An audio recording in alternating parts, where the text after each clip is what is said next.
Politics, the author of this particular survey, to speak to him on this issue. Mussa, thank you very much for your time. You understand you are far away in DR Congo, but then thank you for your time. In your survey, could you just give us a general breakdown of what you uncovered?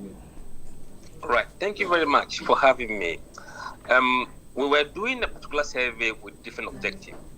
So when the issue came up, we decided to include a question or some questions about the cocoa issue as it was raging.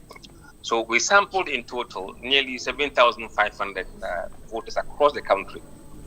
And we sampled across all the 16 regions, including non-cocoa farming areas. Because cocoa issue is national issue. And the impact of what has been taken would affect everybody, not just people in the cocoa farming areas. So we didn't think it was just proper to just sample those in cocoa areas, but nationally. But then have the ability to synchronize or not to dissect the issue based on category of voters. So when we spoke to them, we asked them whether they were cocoa farmers, or they have families who are cocoa farmers, or they have friends who are cocoa farmers, or they have nothing to do at all with cocoa farming. So we're able to analyze the results in that order. Now, when you look at the data, what you see is that generally,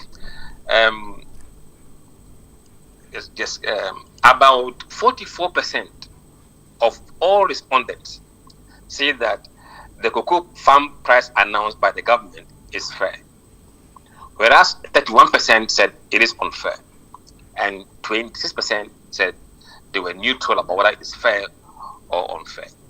Now, when you look at the data in detail, by category, you realize that for those who say, yes, I'm a cocoa farmer, 56% of them said the prices are fair. Unfair, 11%. Neutral, 33%. But for those who have families who are cocoa farmers, it is 44% who are saying fair, 17% unfair. Those who have friends who are cocoa farmers, it is 44% fair and 21% unfair. And for those who have nothing to do with cocoa farming, 40% said it is fair and 35% unfair. So you could see a very complete different responses from categories.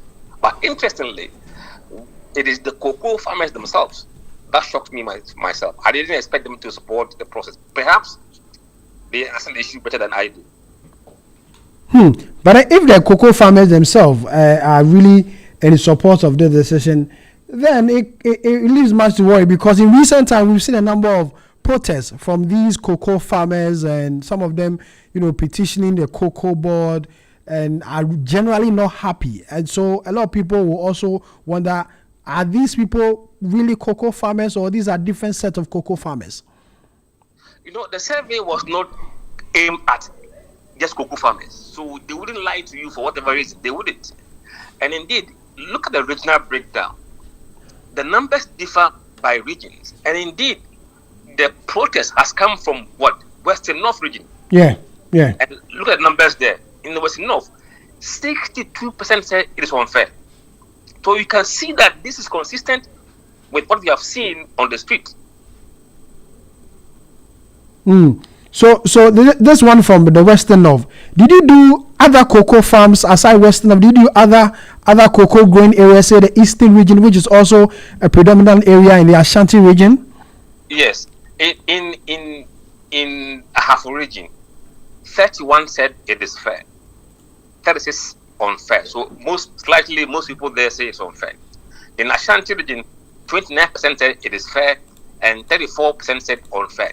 In the Bunu region, it's 31 fair, 33% unfair. In the Bunu is 70% fair, 10% unfair. In the Central region, another cocoa area, fair is 60% and unfair 28%. In the Eastern region, fair is 49% and unfair is 31%. In the Western region, fair is 60%, unfair 21%. What was the sample size? The sample size for this is about 7,554, spread across all the 16 regions.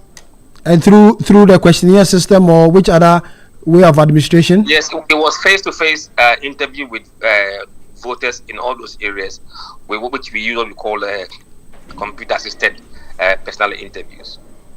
Very interesting. But I know people will ask that, Musa is known to be a political pollster. Why would you want to do cocoa farmers in this way? No, but Sammy, if you look at our polling personnel, don't you see issue about corruption in it? We do standard of living. Everything that's national interest, we are interested. And so is everybody. If we don't do it, who else will do it? Away from cocoa, let's talk about Yawaso East. On Tuesday, the voters in that part of the country will vote to elect a new member of parliament. Have you done some work there since the last time you did something on the NDC primaries? Have you done something about the election itself, the by-election happening on Tuesday? No, we haven't done anything on the by-election on Tuesday. We did a bit of that. The actual result is the actual election in the surveys that we did about a month ago among general voters. What we intend to do is to do an exit poll on the election day. The polls will be done on election day, so we can tell people who's going to win before the votes are counted. Okay, all right. But then after your last one in the NDC primaries, which Baba Jamal they won despite your prediction, have you recovered from that? No, I have not suffered from that. I didn't suffer because I think the whole world witnessed what happened. And if you believe in democracy, then you know that something really happened there. I am not really bothered about that loss because it was clear. Because after the election, it wasn't my name that was being mentioned. It wasn't me that was being chased by OSP. It was some of the candidates. Musa, thank you. Thank you very much for your time. Mussa Dankwah is the Executive Director of the Global Info Analytics. And recently, he's come up with a poll in respect of the recent developments on the cocoa issue, where he says that quite a number of cocoa farmers, he says 56% of Ghanaian cocoa farmers believe that the decision by government to cut prices at the farm gate is fair.